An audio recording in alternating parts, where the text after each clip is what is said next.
চারদিকে বইছে ঈদের আমেজ, আর সেই ঈদ উল আজহাকে কেন্দ্র করে মুক্তি পেয়েছে শাকিব খানের অভিনীত সিনেমা প্রিন্স।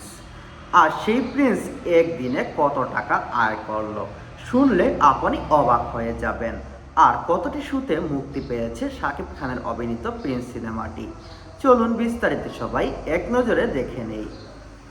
চারদিকে বইছে ঈদের উৎসবের আমেজ, আর সেই আমেজের বাড়তি মাত্রা যোগ করে দিয়েছে আবু হায়াত মাহমুদ পরিচালিত Prince. One upon A time in Dhaka 90 দশকের আলোচিত আন্ডারওয়ার্ল্ডের ফিগার কালা জাহাঙ্গীরের ছায়া অবলম্বনে নির্মিত এই সিনেমাটি নিয়ে মুক্তির আগে থেকেই দর্শকদের মধ্যে ছিল তুঙ্গে থাকা কৌতূহল। মানে শাকিব খানের এই আন্ডারওয়ার্ল্ড কালা জাহাঙ্গীরকে কেন্দ্র করে যে সিনেমাটিতে অভিনয় করেছেন প্রিন্স সিনেমায় শাকিব খান, সেই সিনেমা নিয়ে ভক্ত এবং অনুরাগীদের কৌতূহলটা ছিল সব থেকে বেশি। বিএমআর-এর দেওয়া তথ্য মতে দেশের জনপ্রিয় multiplex chain star cineplex show না থাকলেও টিকেটিংয়ের সুবিধা সম্বলিত অন্যান্য প্রেক্ষাগৃহে সিনেমাটি ভালোই সূচনা হয়েছে। প্রথম দিনেই ডাবল ডিজিট কালেকশন তুলে নিয়েছে। আলোচনার কেন্দ্রবিন্দু এখন প্রিন্স সিনেমাটি।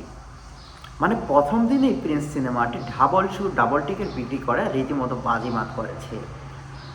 প্রাপ্ত হিসাব অনুযায়ী গতকাল লায়ন সিনেপ্লেক্সে 5টি শো, গোল্ড সিলেট মুভি থিয়েটারে 2টি শো, মন ইনে 4টি শো, মণিহার সিনে কমপ্লেক্সে 4টি শো, মধুবন সিনেপ্লেক্সে 4টি শো, শ্যামলী সিনেপ্লেক্সে 4টি শো, সিনেপ্লেক্স এর 4টি শো এবং গোল্ড রিভারভিউ সিনেপ্লেক্সে 4টি শো মিলিয়ে সিনেমাটি মোট 31টি শো প্রদর্শন করেছে। এরই মধ্যে 31টি শোর মধ্যে 26টি শো ছিল পুরোপুরি হাউসফুল। এছাড়াও একটি শো ছিল আলটিমেট ফুল। দিন শেষে সিনেমাটির মোট আয়ের পরিমাণ দাঁড়িয়েছে 29,19,000 টাকা, যা রীতিমতো সিনেমা ইন্ডাস্ট্রিতে রেকর্ড করেছে।